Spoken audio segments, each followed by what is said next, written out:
Welcome to my GP Cloud. We are on to sales order processing. We're going to go through some sales transactions and then show you how to do a return. So I'm going to go under my sales menu here, go to sales transaction entry, and I'm going to choose the order. So most people will start with an order. If you want to skip the order process and not have to enter these in as an order, you can go straight to an invoice. But I'm going to list this as an order and pull up the document number by default, and I'm going to put in my customer ID as Doug, and that was entered in previously. You see here everything is going to the warehouse default site. You can change that, so you can pull from one warehouse which will default onto each line, or you can do that by the individual line item. So I'm going to enter in an item number here. I'm going to hit my magnifying glass, and I'm going to use my green phone. Love the green phone. So if you wanted to go in and see a little bit more detail about this inventoried item, you can click on this little arrow here, and this will actually give you the detail for this item. You see on hand we have 30, allocated is 4, and available is 26. So coming back here, I'm actually going to say I need 45 items here, and what happens is this pulls up the allocation window. Now here we can override shortage if you really know that there is 40 to 45 items in your inventory and you want to sell those if your inventory is off. But more than likely your inventory is 100% correct, and so I'm going to choose back order balance. And what happens here is when I do the back order, this is quantity ordered. If I hit the little drop down arrows here, we'll see that 45 was ordered, quantity to invoice is 26, and then quantity to back order is 19. So that allows me to, the system knows not to allocate more than what is available on hand. So I'm going to hit my little arrows to drop up here, and I'm going to go on to my next row. Now on my next row, I'm going to come in here and choose the next item. I'll use my 108 SD RAM. Of course, that's very useful nowadays. And once again, I'm going to come in here and look at the item itself. This pulls up the allocation window, and I'm going to actually override shortage here because I know I have more than that in there. And if we drop down and look at this, one item to invoice, one to fulfilled, and one item ordered. If I look at my item itself, we'll see that on hand was 10, allocated is 12, so that means that available is a -2. If I click on this little allocated window, we'll see the orders that this is allocated to and the items amount. So we could actually go in and drill down deeper to see where they're allocated and maybe move those around. Back onto this window, I'm going to pull up here, and so now I have 2 line items, and you can have as many as you want on this for these totals that are listed here. If you wanted to look at any of the other information that comes with this, if you wanted to have a different ship to location, you could put that in here. Right now I only have the one primary, the frozen tundra of Alberta, and the build to address is the same as that. The distributions are defaulting from the item itself and from your AR module, so these are all filled in. Even if we're not going to use all these, it's important to have these distributions already input into the system. Now that this transaction is added to a batch, I'm going to go up to the transfer action, and I'm going to transfer this order.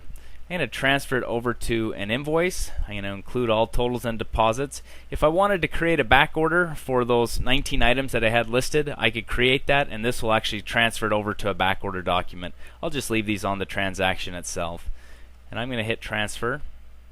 And as you see here, everything is transferred over to that invoice. If you wanted to look at the document number, the little blue arrow, this shows you the history of this invoice. It started with the sales order, and then it was transferred to an invoice. The master number here, 407, is what ties all that together. And as we look here and drop this down, 26 items were billed and fulfilled, and originally it was 45, but only 26 was transferred. And at this point, we can post this transaction. I'm going to take it out of the batch, hit Actions, Post. So now that we posted that sales transaction, I'm going to go in and show you how to do a return. We made a mistake there. We need to go to the sales transaction entry window to do the return. If you go straight to the AR, it's not going to adjust your inventory appropriately. So I put in a return, do the defaulted number here, put in my customer ID as Doug. I'll put this into a batch again called Doug, and then I'm going to come down here to the item number, and I'm going to choose my green phone, and I'll return a quantity of 1. And as you see here, this brings up the quantities entered. We'll enter it in as on hand because I'm going to want to return this again, or use this again to sell. This is going to prompt me to open the serial number entry window. This is the serial number. Since this is a serialized item, I'm going to do serial number 1. I'll hit insert, and this serial number is now selected against this item when we go to sell this again. I'll click OK. The next item I'm going to do is that SD RAM again. I'll choose an item of a quantity of 1. I'll put that in on hand, and I better adjust that. I'll click OK, and because that's not serialized, it opens up there. I am now able to post this. I'll take it back out of my batch. I'll do this real time. Action post. This transaction is now posted, and the return will now affect the inventory, and it will adjust your AR. Now that that return is posted, let's go and look at the customer summary window. And I'm going to pull up Doug, and we'll see that the current balance is $15.55. If I wanted to see what is made up there, I can click on this, and I have an invoice, and I have the returns that I did along with everything else. So let's go in and apply this payment against this, because there it is now still open. I'm going under transactions, sales, and apply sales transactions, apply sales documents, and I'm going to choose my Doug customer, and I want to look at any return. And here's the return for that $195, and I can actually go in and apply it against this $16.93. And that return now shows an amount outstanding of $14.98. And I'm going to click OK.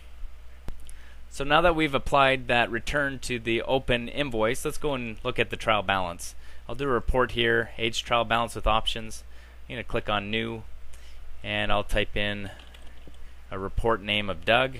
I'm going to show fully paid documents, so I'm going to include everything, and I'm going to put a restriction here for Doug. He'll insert.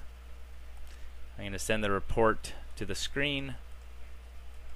I like the standard report, so I'll choose that, and I'm going to choose print.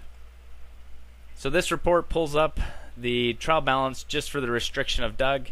You can see the transaction here of $16.93. You can see the $195 applied to it, with a few other transactions that occurred in the past with a total balance of $15.55. One last thing to mention here is the paid transaction removal routine. If you go under sales, routines, paid transaction removal, you're going to want to do this occasionally. And I usually say either do it monthly, quarterly, or some kind of time when you want to clear out your historical documents. When something is fully applied to these documents, you can run this process. You can do it by customer ID if you like.